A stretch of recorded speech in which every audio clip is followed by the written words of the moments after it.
How often should you update your seller listing presentation?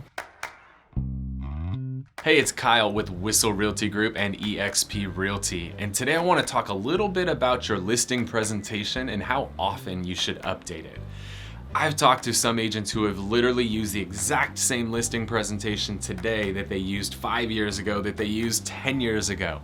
Now, I don't think that's gonna fly, right? I think we've gotten a really good example of that as we've gone through the COVID pandemic, because if you were talking about the same things mid-COVID that you were talking about pre-COVID, you're probably missing the mark a little bit, right? If you were talking about doing door knocking and doing these big grand open houses and all of these things that we couldn't do in the middle of COVID, you probably missed the mark a little bit when it came to that presentation. So if COVID didn't help you get a little bit of a reality check that you need to be updating your presentation, I don't know what will, but hopefully maybe this video will give you the reality check you need.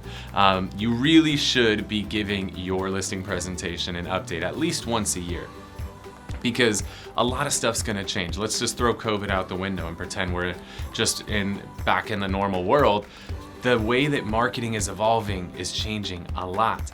The concerns of sellers is changing a lot, right? As of today that we're recording this video, I know that when I sit down and I meet with a seller, we're having a lot less talk about the marketing of their home.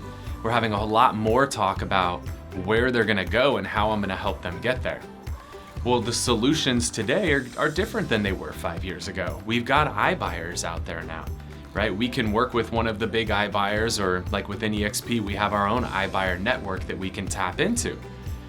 Well, are you talking about that in your presentations, or are you using the 5-year-old presentation that makes no mention of it? There's a lot of sellers today that the iBuyer option is gonna be great for. Another one is the bridge lenders that are out there. We do a lot of business with HomeLight, and they have a really cool thing called a trade-in program that can allow somebody who would traditionally be buying a home contingent on selling, we can now help them buy without being contingent on selling. In fact, we can help them buy without being contingent on selling and buy as a cash buyer.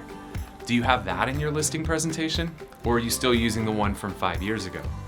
So I want to really encourage you, as you're watching this video today, to really sit down and take a look at your listing presentation and realize that, am I putting the things in my presentation that are relevant to sellers today in today's market? Because today's market is not the same market as the middle of COVID, and it's not the same market as it was 5 years ago.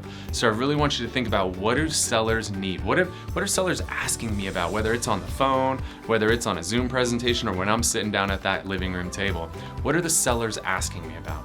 And adjust your presentation to make sure you cater to what's important to them. Because at the end of the day, that's the only thing that matters, is what's important to the seller. So hopefully this video gives you some value today.